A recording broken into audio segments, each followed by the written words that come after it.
¿Saben quiénes miran de cerca también el mar y las condiciones del mismo y su sostenibilidad y hacer del mar un espacio donde haya riqueza pero al mismo tiempo producción sostenida?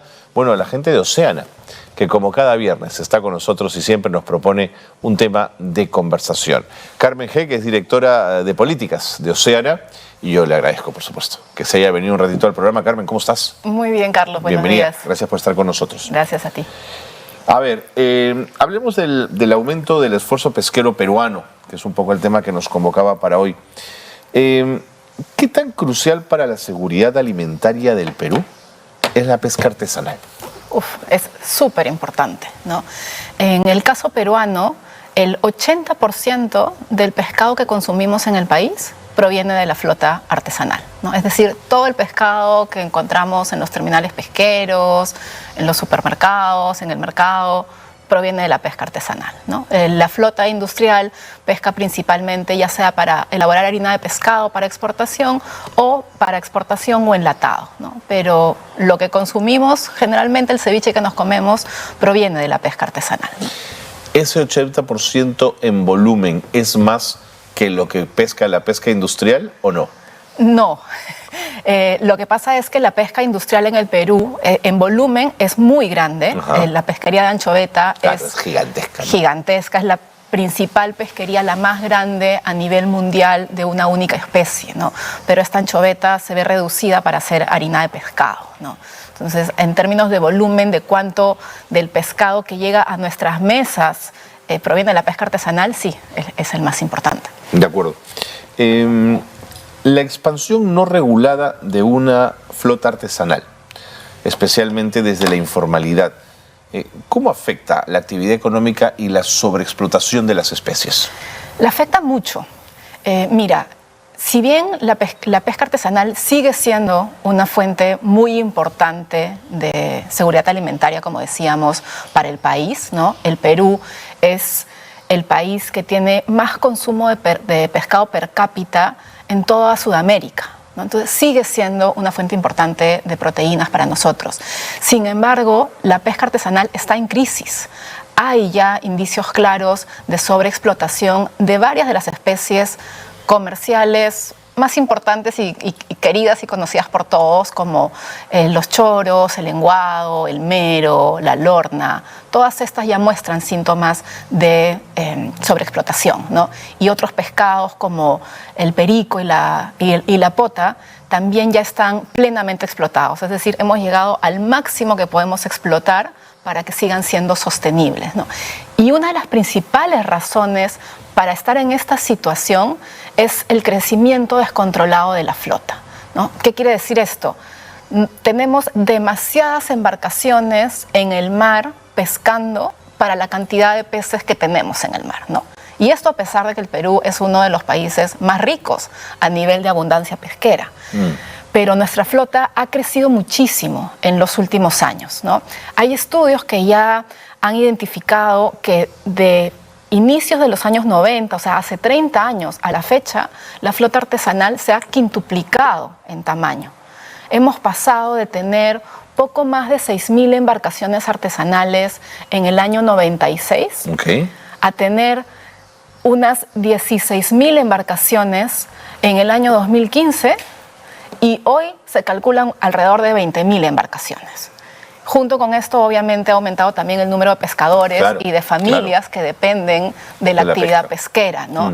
Entonces, al tener tantas embarcaciones pescando, ya se hace insostenible, ¿no? Hay demasiada presión sobre los recursos y esto no solamente impacta, digamos, en la sostenibilidad del recurso mismo, sino que, por supuesto, termina impactando en la economía de los pescadores, ¿no? Me he quedado pensando, Carmen, en ese número que crece desde 1996 y quería preguntarte si ese aumento de barcos, ¿de dónde viene? ¿Es el hijo del pescador que también quiere ser pescador y compra y hace su barco? ¿Es que es ese mismo pescador que compra 2 o 3 lanchas para poder entrar y faenar y tener mayor generación de ingresos? ¿De dónde viene ese aumento?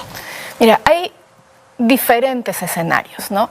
Efectivamente, la pesca tradicionalmente siempre ha sido un negocio familiar. Entonces sí es usual pues, que el hijo del pescador, una vez que crece, también quiera tener su propia embarcación, aunque esto ha ido disminuyendo también con el tiempo, ¿no? Lamentablemente por la falta de ingresos, también cada vez más los propios pescadores te dicen... Desaniman a los chicos a que continúen. A mí me encantaría que mi hijo fuera pescador, pero estoy esforzándome para que estudie otra carrera, ¿no? Lo entiendo. Pero sí, es un círculo vicioso. Entonces, como cada vez hay menos recursos en el mar, cada vez se necesita hacer más esfuerzo para pescar lo mismo que pescabas antes. A esto se le llama captura por unidad de esfuerzo, ¿no? Entonces, esta captura por unidad de esfuerzo también ha ido reduciéndose en el tiempo. Desde el 2010 al 2020, la reducción de la captura por unidad de esfuerzo ha disminuido a llegar a ser 1/3 de lo que era.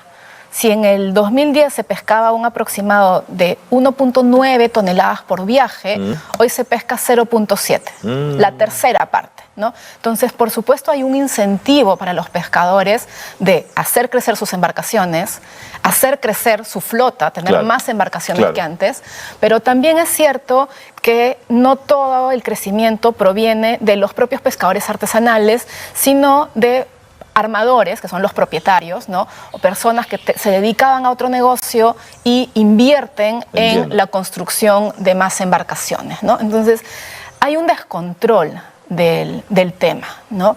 Ya, o sea, lo que te estoy diciendo no es nuevo, este crecimiento, o sea, se viene detectando, como decíamos, desde la década del 90, y ya desde el 2006, el Instituto del Mar del Perú, que es la entidad científica que se encarga de velar por la sostenibilidad de los recursos, el IMARPE, identificó esta problemática y recomendó al Ministerio implementar restricciones a la flota, ¿no? Una moratoria de ingreso de más flota, ¿no? Sí, que ha ido variando en el tiempo, ¿no? En el 2006 se dio una prohibición para tener nuevos barcos de cierto tamaño, y esto ha ido variando en el tiempo. Primero eran prohibiciones temporales. A partir del 2015 ya la situación era tal que se dijo: vamos a prohibir la construcción de nuevas embarcaciones por un plazo indefinido, que se mantiene hasta la fecha. O sea, desde el 2015 hasta ahora está prohibido construir nuevas embarcaciones o aumentar el tamaño de tu embarcación sin tener un permiso del Ministerio de la Producción. Sin embargo, esta prohibición en realidad está en el papel, ¿no? Como suele pasar en el Perú, lamentablemente hay mucha informalidad, hay poca fiscalización. Entonces, uno pensaría que desde 2015 pues, la flota se mantuvo de cierto tamaño, pero como decíamos, ha pasado de tener 16.000 barcos a tener más de 20.000 barcos, ¿no? Entonces, sigue construyéndose. Todos los días ingresan nuevos barcos al mar. Y desde el Congreso se presiona para un nuevo espacio para mayor formalización de más naves, ¿no? Así es. Además, hay esta iniciativa para reabrir el proceso de formalización. Estuvieron los sindicatos pesqueros, vinieron a conversar con nosotros y nos contaban de eso. Decían, pero basta, ¿no? Ya nos formalizamos, ya tuvimos tiempo, ya no queremos más moratorias ni espacios de este tipo, ¿no? Así es, o sea, el proceso de formalización ha sido muy importante, era clave poder legalizar una flota que pueda haber no tenido permisos de pesca por diversas razones, no necesariamente por haber construido su embarcación de forma ilegal. Pero el proceso ya concluyó, ¿no? Y quienes tenían embarcación en ese momento tuvieron la oportunidad de presentar una solicitud para poder formalizarse, ¿no? En ese momento se presentaron 4.500 solicitudes, más o menos, ¿no?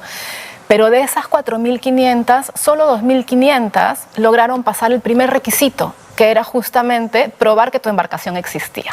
¿No? Entonces, las que no pasaron ese requisito era porque la embarcación no existía. El problema era que uno podía solicitar participar del proceso simplemente presentando un papel, ¿no? Entonces mucha gente presentó un papel sin tener una embarcación, confiados pues en que el control es papel que mínimo. Luego puedes vender para que otro construya y se arma todo el negocio, ¿no? Así es, ¿no? Y eso fue justamente lo que pasó. Entonces por eso es importante que el proceso que ya ha culminado en julio quede ahí, y más bien se fortalezca la fiscalización para aquellas embarcaciones que se han construido ya después de haber terminado el proceso de formalización, ¿no? ¿Cuánto gana un pescador artesanal? ¿Se conoce ese dato? Mira, es bien variado. como decíamos, junto con la disminución de la captura por unidad de esfuerzo, ha ido disminuyendo también el ingreso de los pescadores, ¿no? Hay nuevamente estudios que ya demuestran que hay un porcentaje importante de pescadores que están debajo de la línea de pobreza. De acuerdo al IMARPE, el 38% de pescadores artesanales ganan entre 500 y 1.000 soles al mes, ¿no? Entonces no es un ingreso demasiado importante, sobre todo para una actividad que implica mucho esfuerzo y muchos riesgos, riesgo para la propia vida, ¿no? Entonces, y si además hay que estar más días en el mar para poder pescar lo que pescabas antes, hay una inversión mayor también de tu pesca, ¿no? Así es, entonces tus ingresos se disminuyen, ¿no? O sea, tienes menos pesca y más inversión y más tiempo en el mar, ¿no? Entonces cada vez se hace en realidad menos rentable para el pescador dedicarse a esta actividad, lamentablemente. De acuerdo. ¿Es verdad que la flota china ha desplazado al Perú como líder en la pesca de calamar y de pota? Sí, es verdad. En el caso, en realidad, calamar gigante y pota es el mismo recurso. Y Perú se ha considerado siempre el principal país para la pesca de pota, ¿no? Pescamos alrededor de 500.000 toneladas al año. Este mar es maravilloso, ¿no? Es una tenemos un mar muy rico, ¿no? Y lamentablemente no lo estamos cuidando lo suficientemente bien, ¿no? Y justamente eso está pasando con la flota china, ¿no? En el caso de la pota, es un recurso que en el Perú se pesca exclusivamente por la flota artesanal. Es una flota artesanal diferente a la que pesca en la costa, ¿no? Le llaman flota de altura. Son embarcaciones que salen a pescar fuera de las 100 millas hasta las 200 millas. Un poco más grandes, seguramente. Tienen hasta 32 metros cúbicos de capacidad de bodega, o sea, se mantienen dentro del límite de lo artesanal y es una operación efectivamente artesanal, o sea, pescan con la fuerza manual, ¿no? Pero compiten con esta flota extranjera que puede pescar en el límite de nuestras 200 millas, ¿no? O sea, en alta mar, en realidad, cualquier flota extranjera puede pescar sin necesidad de tener permisos. El alta mar es de todos. Pero la pota es un recurso, le llaman transzonal, ¿no? O sea, está compartido entre el alta mar y el mar peruano. Entonces, esta flota extranjera pesca justo en el límite. Y existe siempre el riesgo, y hay indicios de que varias de estas embarcaciones terminan entrando al mar peruano sin tener permiso para hacerlo, ¿no? Y esto se debe en parte a la falta de una mejor fiscalización y un mejor control, ¿no? Hay una serie de denuncias por parte de los propios pescadores artesanales que, por supuesto, ven en esta flota una competencia desleal, ¿no? No solamente porque no tienen permiso, no pagan derechos, sino porque además estamos hablando de embarcaciones muchísimo más grandes y con un poder de pesca que no tiene nada que hacer con el de una embarcación artesanal, ¿no? Entonces, el Perú tomó algunas medidas para tratar de reducir estos ingresos ilegales de la flota china que genera esta presión pesquera, ¿no? Se aprobó un decreto supremo en el año 2020, ¿no? Donde lo que te dice básicamente es que si eres una embarcación extranjera y quieres ingresar a nuestros puertos a tener servicios, a recargar combustible, a hacer reparaciones, lo que sea necesario, tienes que instalar el sistema de seguimiento satelital peruano.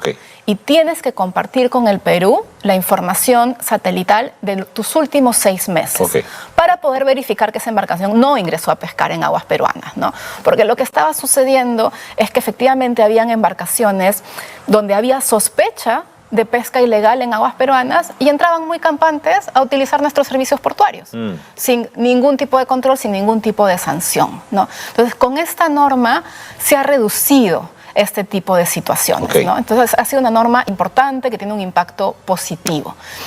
Sin embargo, como siempre, pues, echa la ley, echa la trampa, ¿no? Entonces, hay una nueva modalidad que está utilizando parte de esta flota para ingresar a los puertos peruanos sin cumplir con este requisito que es tan importante. ¿Es esto que llaman arribo forzoso, Carmen? Exactamente. ¿De qué se trata? El arribo forzoso básicamente es cuando tú avisas que tienes que entrar a puerto porque tienes una emergencia. Ya sea una emergencia técnica o una emergencia de salud, ¿no? Tienes un tripulante que le pasó algo, ha tenido un accidente, hay que traerlo a puerto. Entonces, en esos casos, se da una excepción al requisito del satelital. No es como, tenemos una emergencia, tenemos que entrar, por supuesto, la vida está primero. Entonces, esa es la lógica del arribo forzoso. Abuso de ese arribo forzoso. Ha habido un abuso evidente, ¿no? Antes de esta norma, no habían registros de arribos forzosos por parte de la flota china que pesca pota en las al límite de las 200 millas. ¿No había? ¿Cero? No había.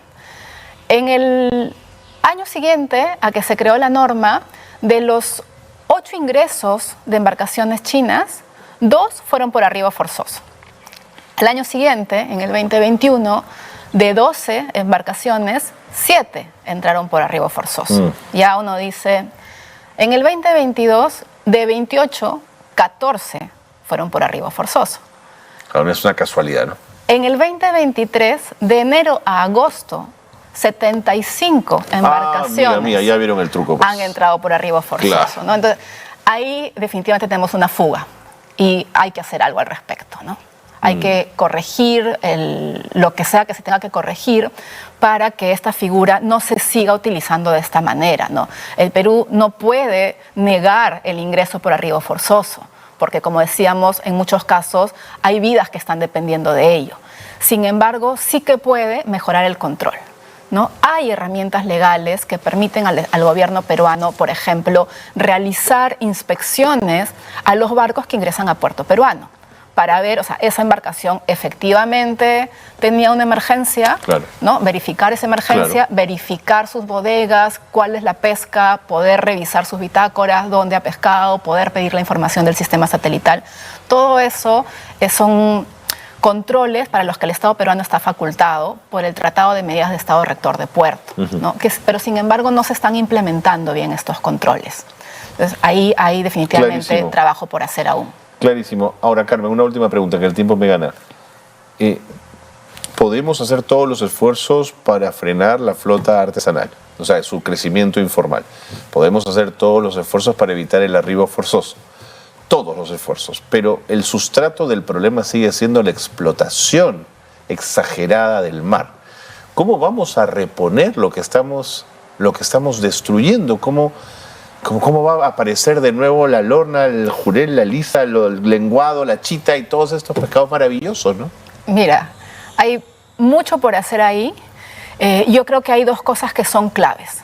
Generar cada vez más información científica para tener medidas de manejo para todas estas especies, ¿no? Porque, por ejemplo, en el caso de la anchoveta, que es principal pesca industrial, hay una serie de medidas como cuotas individuales, cuota de captura, temporadas. Muchas de las especies de la pesca artesanal no tienen medidas de manejo. Ni siquiera tenemos información al respecto. No hay en el Perú, a diferencia de los principales países pesqueros del mundo, un estudio que se haga de forma periódica y que determine cuál es la situación de nuestros stocks pesqueros. Esto sería muy importante, ¿no? Para poder saber cuáles son aquellos que necesiten mayor atención, ¿no? No hay información actualizada al respecto y MARPE no tiene los recursos ahora para poder generar esta información con la continuidad. Es investigación y ciencia, ¿no es cierto? Básicamente. ¿No? Entonces se necesitan mayores recursos. Y lo otro que se necesita también es poder reservar áreas del mar donde la pesca tenga reglas diferentes, ¿no? Donde, por ejemplo, se diga, en esta zona no vamos a realizar pesca industrial, porque la presión pesquera que genera, el impacto que tiene es demasiado grande y es una zona muy importante para la reproducción, por ejemplo, ¿no? El haber protegido las primeras 5 millas con la ley que se aprobó en mayo en el Congreso ha sido también un paso importante, ¿no? Entonces, efectivamente, simplemente poner un límite al crecimiento de la flota no es suficiente. De acuerdo. Interesantísimo, Carmen. Me tengo que ir. Gracias por haber estado con nosotros, por habernos siempre... la gente de Oceana en general nos ayuda muchísimo a entender el tema de la pesca y todas sus variables. Gracias, nuevamente. No, gracias a ustedes por el espacio. Carmen Heck, directora de políticas de Oceana, la organización no gubernamental probablemente más importante encargada del cuidado del mar y de su explotación y de todo lo que tiene que ver con un manejo sostenible de un recurso tan importante como es la pesca.